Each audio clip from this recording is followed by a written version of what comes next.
दोस्तों एक बार SSC MTS ने फिर से एक बार बम फोड़ दिया है और ये बम नई वैकेंसी के रूप में फोड़ा गया है, जिसमें से कि एमटीएस के लिए 10,880 पोस्ट की वैकेंसी आई है और हवलदार के लिए 529 पदों के लिए भर्ती निकली है।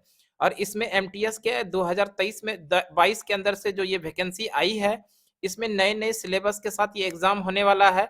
और इस क्लास के अंदर हम आप लोगों को बताने वाले हैं दोस्तों कि इसमें क्या क्या चेंजिंग होने वाला है और इसमें नए रूल से किस तरह से एग्जाम होने वाला है, और ये सारे चीजों पर हम लोग इस क्लास में बात करेंगे। एक एज क्या होने वाला है, सैलरी क्या होगा, चयन प्रक्रिया क्या होने वाला है, इन सभी बातों पर हम लोग अभी इस वीडियो के अंदर बात करने वाले हैं। आप भी नौकरी की तलाश कर रहे हैं तो आप सही जगह आ चुके हैं। अभी हम लोग एसएससी एमटीएस वैकेंसी के बारे में पूरे डिटेल से इस क्लास के अंदर बताने वाले हैं, इसलिए शुरू से अंत तक जरूर जुड़े रहिएगा। और इस फॉर्म को भरने के योग्य हैं, आप मैट्रिक पास करके बैठे हैं तो निश्चित रूप से इस फॉर्म को भर के आप एक कदम और नौकरी के लिए आगे बढ़ा सकते हैं। तो दोस्तों इसको हम लोग शुरू करते हैं, आप लोग अंत तक जरूर जुड़े रहिएगा। Multitasking non technical staff and havildar, देखिए मल्टीटास्किंग स्टाफ और हवलदार की ये वैकेंसी आई है 2022 का ये नोटिफिकेशन है। इसके बारे में पूरे डिटेल के साथ हम लोग जानते हैं। सबसे पहले हम लोग जानते हैं ये फॉर्म भरने का जो डेट है 18 जनवरी 2023 से शुरू हो चुका है, जो 17 फरवरी 2023 तक चलेगा। तो ध्यान रखिएगा 18 जनवरी 2023 ये फॉर्म भरना शुरू हो चुका है, 17 फरवरी 2023 तक ये चलने वाला। लास्ट डेट है 17 फरवरी और लास्ट डेट है ऑनलाइन पेमेंट करने के लिए ये 19 फरवरी तक आप लोग ऑनलाइन पेमेंट कर सकते हैं। और ऑफलाइन की बात करें तो ऑफलाइन चालान के माध्यम से भी आप लोग 19 फरवरी तक इसको जमा कर सकते हैं। पेमेंट जो है ड्यूरिंग 20 फरवरी 2023 है। Last window for application form, यानी कि लास्ट विंडो जो एप्लीकेशन फॉर्म का वो बंद हो जाएगा, यानी करेक्शन का, करेक्शन एंड ऑनलाइन पेमेंट, यानी कि करेक्शन आप लोग अगर करना चाहते हैं, अगर किसी प्रकार की त्रुटि हो जाती है फॉर्म भरने में, तो आप लोग के लिए ये करेक्शन का डेट जो है 23 फरवरी 2023 से लेके 24 फरवरी 2023 तक ये खुला हुआ रहेगा। और examination based schedule of computer based examination यानी सीबीटी एग्जाम जो है टेंटेटिव डेट है जो अप्रैल 2023 में होने की संभावना है। ये कुछ जानकारी हम आप लोगों को इस फॉर्म से संबंधित डेट के इंपॉर्टेंट डेट्स के बारे में बताएं जो फॉर्म भरने का समय है। अब हम लोग जान लेते हैं दोस्तों tentative vacancy of the post of under MTS. Under MTS की पोस्ट की बात करें तो 10,880 पोस्ट एमटीएस के लिए है और हवलदार के लिए 529 पोस्ट है। ये टेंटेटिव है, इसमें अप्रॉक्स आगे बढ़ भी सकता है पोस्टों की संख्या भी, और इसमें घट भी सकता है, ध्यान रखना है। अब हम लोग बात कर लेते हैं एज लिमिट की दोस्तों। तो ध्यान रखिएगा एज जो है आपका 1 जनवरी 2023 को मिनिमम 18 वर्ष होना चाहिए और मैक्सिमम 25 वर्ष होना चाहिए।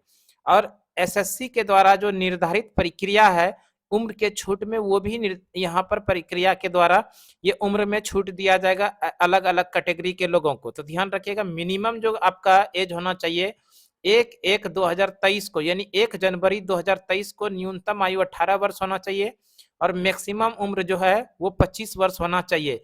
ये MTS and havildar in CBN department of revenue, ध्यान रखना है। और उसी तरह बात कर लेते हैं अगर इसमें कैटेगरी में अलग अलग जो छूट है, एससी एसटी के लिए 5 वर्ष का छूट है, ओबीसी के लिए 3 वर्ष का छूट है, पीडब्ल्यूडी रिजर्व्ड के लिए 10 वर्ष का छूट है। आगे बात कर लेते हैं पीडब्ल्यूडी ओबीसी के लिए 13 वर्ष का छूट है और पीडब्ल्यूडी अनरिजर्व के लिए 10 वर्ष का छूट है, पीडब्ल्यूडी एससी एसटी के लिए 15 वर्ष का छूट है। और इस तरह से जो नोटिफिकेशन के अंदर छूट का प्रक्रिया दिया गया अलग अलग कैटेगरी में, तो ये भी आप लोग एक बार देख लीजिएगा।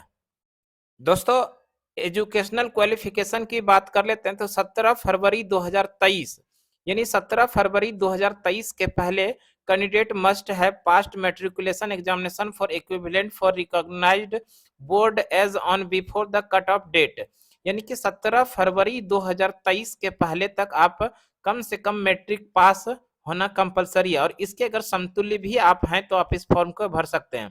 दोस्तों ध्यान रखिएगा इसके अंदर में कंपटीशन जो है बहुत हाई होने वाला है, क्योंकि इस फॉर्म को मैट्रिक पास वाले के साथ साथ में इंटर पास वाले भी विद्यार्थी भरेंगे, ग्रेजुएशन वाले भी भरेंगे, जो बीएड किए हुए वो भी भरेंगे। तो इस तरह से कंपटीशन इसके अंदर बहुत हाई होने वाला है।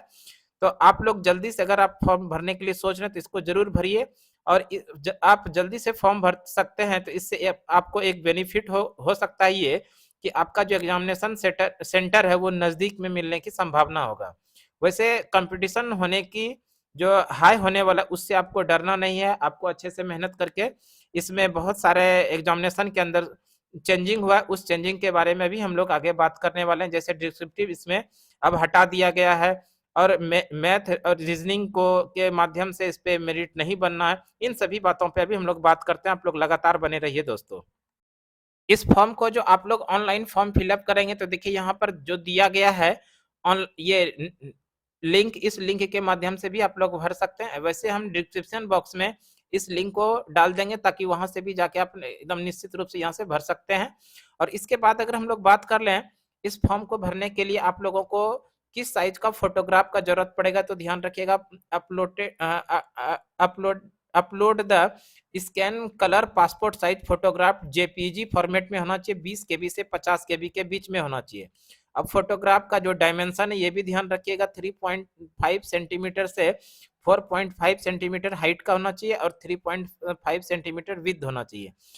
आप इस साइज के फोटो को अपलोड करेंगे 20 केबी से 50 केबी के बीच में। उसी तरह आप लोग यहाँ पर देखिए दिया गया है सिग्नेचर, उसी जो सिग्नेचर इसमें दिया गया है नोटिफिकेशन में, उस माध्यम से आप लोग सिग्नेचर को भी अपलोड करेंगे। आगे बात कर लेते हैं, इस फॉर्म को भरने के लिए एप्लीकेशन फी आप लोगों को क्या देना है। तो ध्यान रखिएगा, एप्लीकेशन फॉर्म भरने के लिए केवल और केवल 100 रुपया का पेमेंट करना है। और आप ध्यान रखिएगा, महिलाएं कैंडिडेट, उसके साथ में SC ST और ESM PWBD, ये सभी कैंडिडेट्स को कोई भी फी इसमें जमा करने की जरूरत नहीं है। केवल और केवल जनरल OBC इन सभी को मेल मेंबर को केवल 100 रुपये का यहाँ पर पेमेंट करना है। ये जो आप लोग पेमेंट करेंगे किसी भी ऑनलाइन मोड में कर सकते हैं, चाहे भीम UPI के द्वारा कर सकते हैं, नेट बैंकिंग के माध्यम से कर सकते हैं, visa, master card, maestro card, रुपए, यानी इस किसी भी प्रकार के ऑनलाइन मोड में कर सकते हैं। अगर आप लोग ऑनलाइन मोड में नहीं करना चाहते हैं, तो इसके अलावा SBI ब्रांच में जाके SBI जनरेट चालान के माध्यम से कर सकते हैं। तो ये कुछ हम फी को जमा करने का विधि है। इस माध्यम से आप लोग फी को 100 रुपया जो है लिया जा रहा है आपसे एप्लीकेशन फी, उसको जमा कर सकते हैं। वैसे महिलाएं कैंडिडेट के लिए कोई भी फी नहीं है। उसके साथ में SC ST PWBD ex serviceman से कोई भी फी चार्ज नहीं लिया जाएगा। यहाँ पे आप लोग नोटिफिकेशन के अंदर देख लीजिएगा एग्जामिनेशन सेंटर। तो आपका जो लोकल एरिया है, वो लोकल एरिया में भी आप लोग एग्जामिनेशन सेंटर डाल सकते हैं। एग्जामिनेशन सेंटर यहाँ देखिए दिया हुआ है, भागलपुर 3201 कोड है। इस कोड के माध्यम से अपने लोकल एरिया में आप लोग एग्जामिनेशन सेंटर चूज कर सकते हैं। तो ये भी ध्यान रखना है।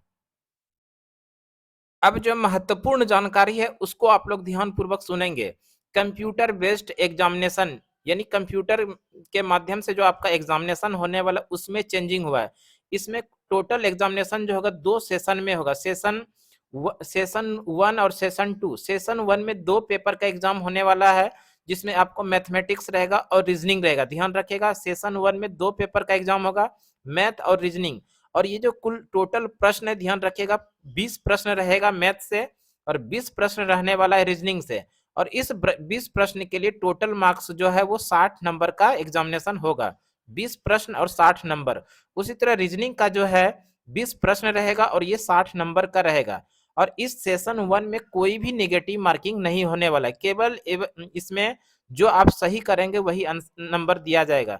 और इसके लिए जो आपको टोटल टाइम दिया जाएगा, यानी सेशन 1 के लिए, तो ध्यान रखिएगा 45 मिनट्स, यानी 45 मिनट के अंदर ही 20 और 20 40 क्वेश्चन को आप लोगों को सॉल्व करना है। और एक महत्वपूर्ण जानकारी है कि इसके अंदर कोई भी नेगेटिव मार्किंग नहीं है। दूसरा ध्यान रखिएगा, मेरिट जो आपको बनना है इस सेशन 1 के माध्यम से मेरिट में कोई लेना देना नहीं है। इसका नंबर मेरिट के अंदर नहीं जुटने वाला है। सेशन 1 केवल और केवल क्या है, अपेयरिंग है। आप इसमें बैठ सकते हैं, बैठिए। और इसमें केवल और केवल क्वालिफाइंग है, बैठ के इसमें से केवल क्वालिफाइंग करना है। 40 क्वेश्चन के लिए आप लोगों के पास 45 मिनट है। इसमें केवल और केवल आपको क्या करना है, क्वालिफाई करना है। ध्यान रखिएगा, बहुत अच्छा इसमें चेंजिंग किया गया आप लोगों के लिए। मैथ और रीजनिंग केवल और केवल क्वालिफाइंग होगा। 40 प्रश्न पूछा जाएगा। इस 40 प्रश्न में टोटल टाइम जो दिया रहेगा वो 45 मिनट का। अब हम लोग बात कर लेते हैं सेशन 2, इससे आप लोगों को मेरिट बनने वाला है, सेशन 2 से ही मेरिट बनेगा।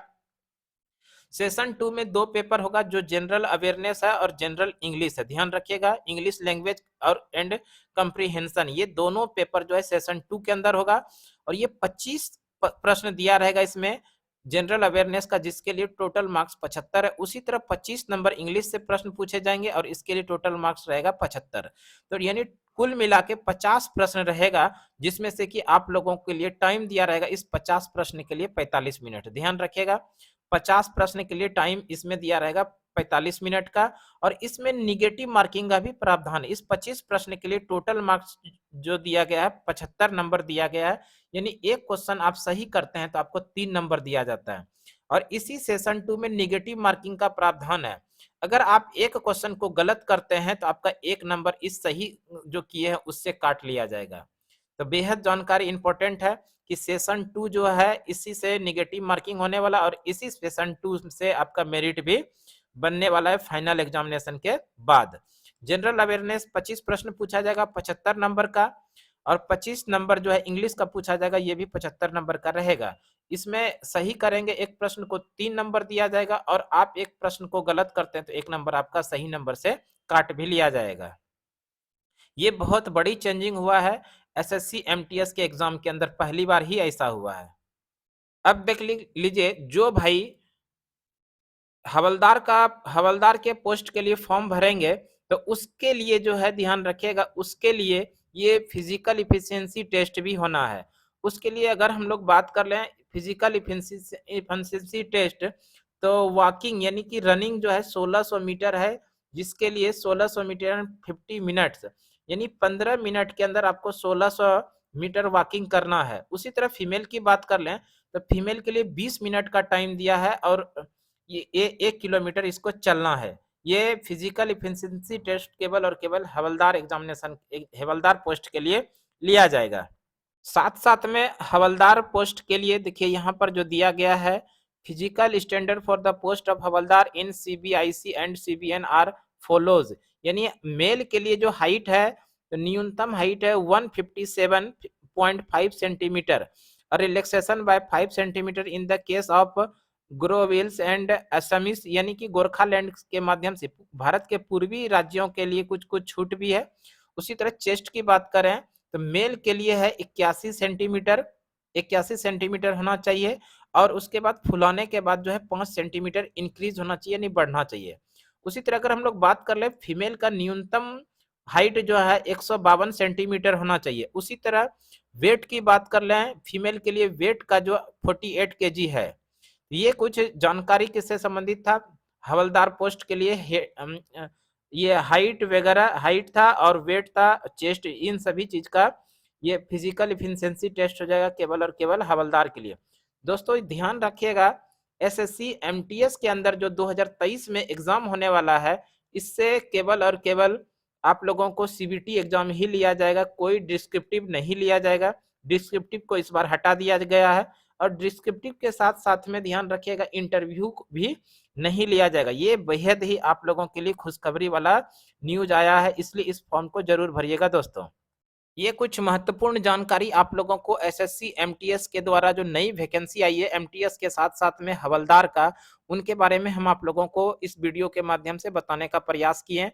आप इस फॉर्म भरने के योग्य हैं तो जरूर इस फॉर्म को भरिए और नौकरी के लिए एक कदम आगे बढ़ाइए। जो भी परेशानी हो आप हमारे कमेंट बॉक्स में पूछिए, जो समझ में नहीं आ पाए वो जरूर पूछिए, हम आपका उत्तर इस कमेंट बॉक्स के माध्यम से जरूर देने का प्रयास करेंगे। तो आज के क्लास के लिए हम लोग इतना ही रहने देते दोस्तों। अगले जानकारी के साथ फिर से अगले दिन मिलते हैं, तब तक के लिए धन्यवाद। हमारे चैनल पे आप पहली बार आए हैं तो हमारे चैनल को लाइक कीजिए, सब्सक्राइब कीजिए और आप अपने दोस्तों को जरूर शेयर कीजिए। धन्यवाद दोस्तों।